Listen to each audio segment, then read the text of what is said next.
அனைவருக்கும் அன்பான வணக்கம். மகளிர் உரிமை தொகை 1,31,00,000 மகளிருக்கு ரூபாய் 5,000 அனுப்பி எங்களையெல்லாம் மகிழ்ச்சியில் ஆழ்த்திய தமிழகத்தின் மாண்புமிகு முதல்வர் ஐயா அவர்களுக்கு நன்றியை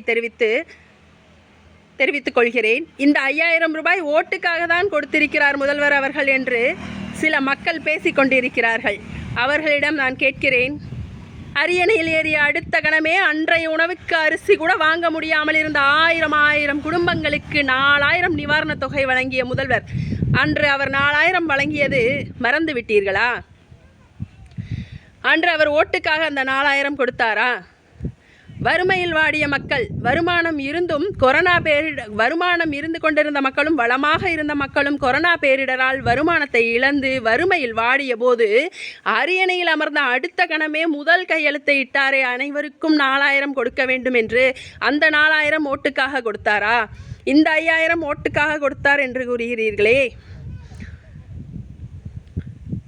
முதல்வர் அவர்கள் மாதம் வரும் 1,000 ரூபாய் தேர்தல் காரணமாக நிறுத்தி வைக்கப்பட்டால் மக்கள் அவதிக்குள்ளாவார்களே என்று முன்கூட்டியே யோசித்து மக்கள் நலனுக்காகத்தான் இந்த 5,000 ரூபாயை நமக்கு அனுப்பி இருக்கிறார்கள். மக்கள் பழையதை சிந்தித்து பார்க்க வேண்டும்.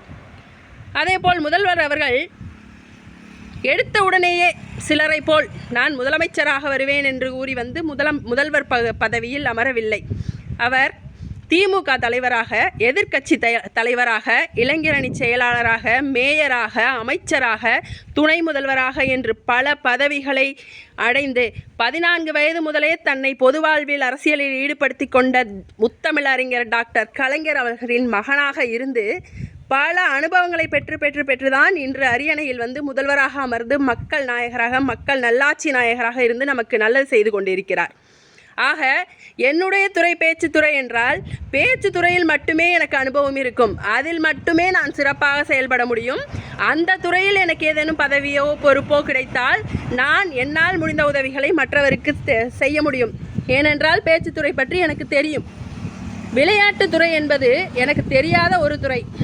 அதில் நான் அனுபவம் இல்லாமல் வந்து அமர்ந்து கொண்டு நான் என்ன செய்வது? ஆக நடிப்பு என்பது வேறு, நாடி துடிப்பு என்பது வேறு. நடிப்பு என்பது வேறு, நாடி துடிப்பு என்பது வேறு. திமுக எப்போதும் எங்களின் நாடி துடிப்பு. கருப்பு சிவப்பு இருவண்ண கொடி கண்டிப்பாக ஆட்சி அமைக்கும். நாடு போற்றும் 4.5 ஆண்டு தொடரட்டும் பல்லாண்டு. நம்மை வெல்ல யாருண்டு? இனி எப்போதும் நமக்கே வெற்றியுண்டு. நன்றி, வணக்கம்.